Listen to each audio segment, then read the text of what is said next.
Demi Allah, saya bersumpah Demi Allah, saya bersumpah bahwa saya bahwa saya akan setia kepada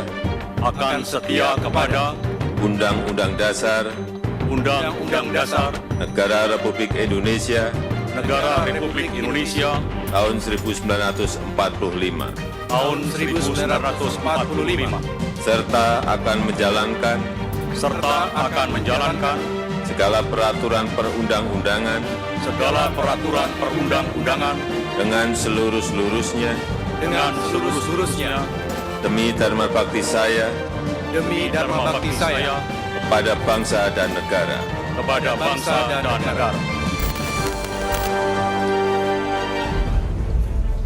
Setelah hampir 1 dekade berada di luar pemerintahan, akhirnya Partai Demokrat kembali masuk dalam epicentrum kekuasaan. Ini ditandai dengan dilantiknya Ketua Umum Partai Demokrat Agus Harimurti Yudhoyono (AHY) menjadi Menteri Agraria dan Tata Ruang sekaligus Kepala Badan Pertanahan Nasional oleh Presiden Joko Widodo di Istana Negara Rabu siang. Saat ditanya apakah pelantikan AHY sudah berkoordinasi dengan PDI Perjuangan sebagai parpol yang masih berstatus sebagai pengusung dirinya, inilah jawaban Presiden Jokowi. Saya kira saya tidak ragu memberikan tempat untuk Kementerian ATR BPN karena ini urusan manajemen. Saya kira beliau akan sangat siap. Terkait dengan pertemuan dengan ketua parpol lain, Pak? Ketua parpol? Iya, kan ada yang lain, Pak. Kata Bapak semuanya. Kira-kira kapan, Pak? Semua yang kira-kira memang harus ketemu, ya bisa saja ketemu. Kalau memang nggak perlu ketemu, kenapa harus ketemu? Pak Presiden. Setelah dilantik sebagai Menteri ATR Kepala BPN, AHY memaknai pelantikannya sebagai momentum masuknya kembali Partai Demokrat ke pemerintahan. AHY pun berjanji Demokrat akan mengawal pemerintahan Presiden Jokowi hingga tuntas. Nah, ini juga menjadi sebuah momentum Partai Demokrat kembali ke pemerintahan sesuai dengan kebijakan partai, dan tentunya kami ingin mengawal pemerintahan Presiden Jokowi dan kita semua sampai dengan tuntas bisa mengejar semua target. Saat AHY dilantik, sejumlah menteri dari PDI Perjuangan tidak hadir. Hanya tampak 2 menteri, yakni Mensekap Pramono Anung dan Menteri Pan-RB Abdullah Azwar Anas. Namun Azwar Anas yang juga kader PDI Perjuangan menganggap ini karena undangan hanya dihadiri menteri yang berada di bawah koordinasi Menko Polhukam yang juga dilantik Presiden pada momen yang sama. Tadi menteri-menteri dari PDI Perjuangan memang banyak yang tidak hadir, ya, Pak? Saya nggak ngerti ya, tetapi kan kami diundang karena memang di bawah Kemenko Polhukam, ya. Ini kan menteri-menteri yang terkait dengan yang dilantik hari ini, yang di bawah Menko Polhukam. Mungkin seperti itu. Analis komunikasi politik menganggap pelantikan AHY sebagai menteri di kabinet Jokowi merupakan langkah yang sama-sama menguntungkan, baik untuk Partai Demokrat maupun untuk Jokowi. Penetapan AHY sebagai menteri tidak lepas dari kepentingan Pak Jokowi baik jangka pendek maupun jangka panjang. Jangka pendeknya karena pemerintahannya sampai bulan November nanti harus mencari orang-orang yang bisa menjaga kondusivitas atas pasca pemilu ini, di mana sekarang Demokrat kan juga sudah masuk di kubu Pak Jokowi yang di dalam masa sebelumnya tidak pernah. Nah, jangka panjangnya AHY akan juga menjadi bagian dari pemerintahan yang dianggap sebagai keberlanjutan Pak Jokowi ke Pak Prabowo.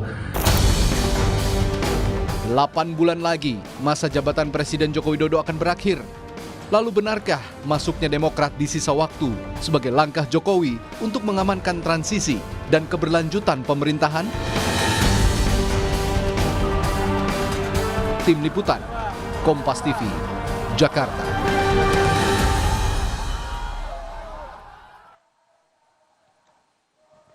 Apakah betul, saudara, masuknya Partai Demokrat di sisa waktu pemerintahan untuk mengamankan transisi dan keberlanjutan pemerintahan Presiden Jokowi? Kami akan berbincang langsung bersama analis komunikasi politik dari Universitas Airlangga Surabaya ada Pak Suko Widodo. Pak Suko, selamat sore. Terima kasih sudah bergabung bersama Rumah Sore, Pemilu Mas. Kompas TV. Sebelum menjawab pertanyaan soal mengamankan transisi pemerintahan tadi, Pak, saya akan tanya dulu. Jadi dilantiknya AHY sebagai Menteri ATR BPN ini menjadi sebuah atau menjadi buah atau merupakan buah komunikasi terakhir mereka pas di Yogyakarta itu ya Pak ya, yang naik sepeda bareng, kemudian juga sarapan bareng. Ya itu salah satu yang pengawalnya karena toh akhirnya karena pilihannya pada Pak Ahy itu menjadi bagian dari transisi menuju pemerintahan Pak Prabowo, saya kira kemudian dikunci ketika Pak Prabowo datang ke Pacitan. Artinya Pak Jokowi memutuskan pasti berkomunikasi intensif dengan Pak Prabowo dan komunikasi sepeda itulah yang sebenarnya awal dari ajakan dan sehari ini direalisasikan. Komunikasi sepeda dan juga sarapan tadi yang menarik ya. Kalau kita lihat ternyata apa yang kemudian ditampilkan itu ada aja ujungnya gitu ya Pak Suko ya kalau ngelihat dari komunikasi politik. Berikutnya Pak, ini soal masuknya Demokrat di sisa pemerintahan. Sepenting apa bagi Presiden Jokowi untuk mengamankan transisi dan juga keberlanjutan pemerintahan, Pak Suko?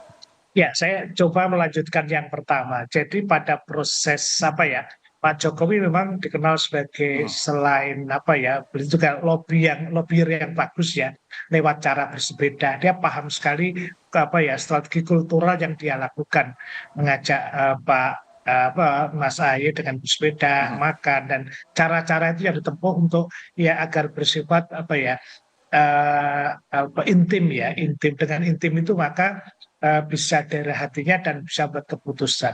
Nah, seberapa jauh ke depannya saya kira ini yang menjadi penting karena selain naik sepeda itu sebetulnya ini juga dilanjutkan Pak Prabowo yang datang secara khusus ke Pacitan menemui AHY dan Pak SBY dan dengan suasana yang waktunya sangat pendek diupayakan betul setelah pasca pemilu itu menunjukkan bahwa selain juga Pak AHY waktu sarapan diminta menjaga masa akhir Pak Jokowi, tentu ada kesinambungannya dengan nextnya untuk menjaga Prabowo dan Gibran andai kata paslon yang memenangkan pemilu itu.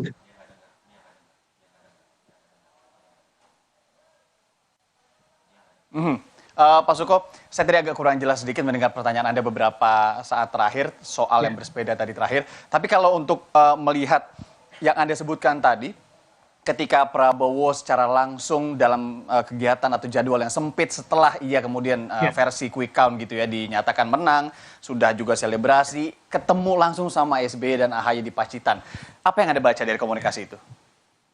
Ya, tadi kan saya menyatakan jadi Pak Jokowi itu ahli lobby dengan strategi kultural lewat pertemuan yang sangat informal, yang intim dengan bersepeda, makan itu memang sengaja menarik Pak AHY atau Demokrat menjadi bagian dari kekuasaan yang selama ini AHY di luar. Sementara kita tahu bahwa misalnya upaya adanya penjegalan terhadap Demokrat lewat kongres di Medan, upaya semacam itu kan retak-retak yang lalu dibangun itu ternyata dengan bertemu naik sepeda itu sudah selesai dan dilanjutkan pertemuan yang saya gabungkan dengan Pak Prabowo di Pacitan itu kasarannya begini, dengan naik sepeda itu untuk masa Pak Jokowi terakhir di Pacitan untuk 5 tahun ke depan. Jadi sambung dengan orang yang beda. Jadi intinya bahwa Demokrat menjadi bagian dari kekuatan Pak Jokowi maupun Pak Prabowo di dalam mengakhiri dan menyambung pemerintahan ke depan. Kira-kira gitu. Ya, Anda sempat bilang juga Pak sebelumnya bahwa ini saling menguntungkan untuk baik Jokowi, kemudian juga untuk Partai Demokrat itu sendiri. Seperti apa konkretnya yang akan terjadi nanti? Ya, gambaran saya begini, kalau misalnya sejauh ini kan PDIP saya menganggap sebagai pecah kongsi dengan pemerintahan.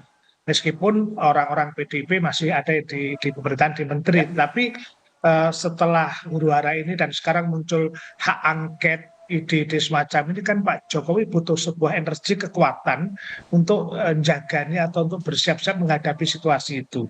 Nah, Demokrat itu kan juga punya kekuatan di parlemen. Dengan selama ini berada di luar pemerintahan Pak Jokowi, Pak Ahy masuk, otomatis kan menjadi kubu yang nyatu. Jadi untuk menghadapi situasi-situasi krisis konflik di parlemen apabila hak angket dan sebagainya itu diajukan betul itu.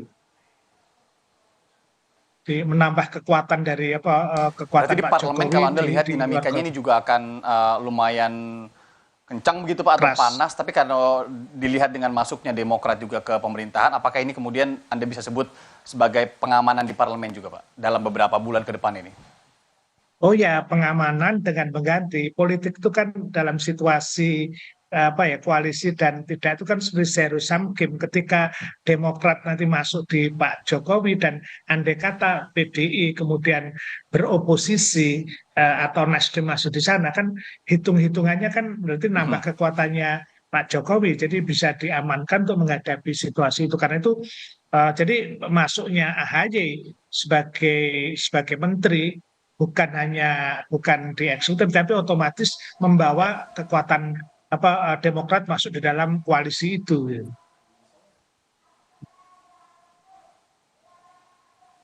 Terakhir Pak Suko, kita tahu sendiri bagaimana kemudian Demokrat selama 9 hampir 10 tahun, hampir 1 dekade ini kemudian di luar. Kita juga memahami bagaimana kemudian Jokowi ini sebenarnya juga sangat dekat dengan PDI hingga beberapa momen terakhir ini. Bagaimana hubungan ketiganya nanti, apalagi kalau sekarang bersama-sama di pemerintahan begitu? Agak makin mengeras ya dugaan saya, apalagi kalau melihat kisah-kisah masa silam, bagaimana hubungan PDIP dengan Demokrat itu kan mundur ke belakang 2024 dulu, misalnya pertikaian Pak SBY dengan Bu Mega, dan sekarang PDI yang kemudian dengan justru ditarik Pak Jokowi dan PDI di luar, maka dugaan saya agak mengeras ya konflik-konflik yang muncul antara PDI dengan pemerintahan agak mengeras, ini dugaan saya, tapi masih sumir ya, kecuali nanti ada kompromi-kompromi yang bisa ditempuh, karena politik itu kan segala kemungkinan, hari ini permusuhan besok bisa perang pelan dan sebaliknya. Jadi tetapi Pak Jokowi terus melakukan upaya kompromi yang saya lihat mulai running ketemu Pak Surya Paloh dan sebagainya, itu adalah bagian dari pengamanan dari kekuasaan beliau di saat akhir dan kedepannya, kira-kira gitu Mas. Ya, tidak ada kawan dan lawan abadi begitu ya Pak, di politik yang ada juga kepentingan. Nanti tentu kita akan bahas lebih lanjut bagaimana kemudian dinamika ke depannya. Pak Suko Widodo, analis komunikasi politik dari Universitas Airlangga Surabaya. Terima kasih sudah bergabung bersama Rumah Pemilu. Kita harapkan nanti bisa ngobrol-ngobrol lagi di depannya. Terima kasih Pak Suko Widodo. Sehat selalu. Terima kasih Mas.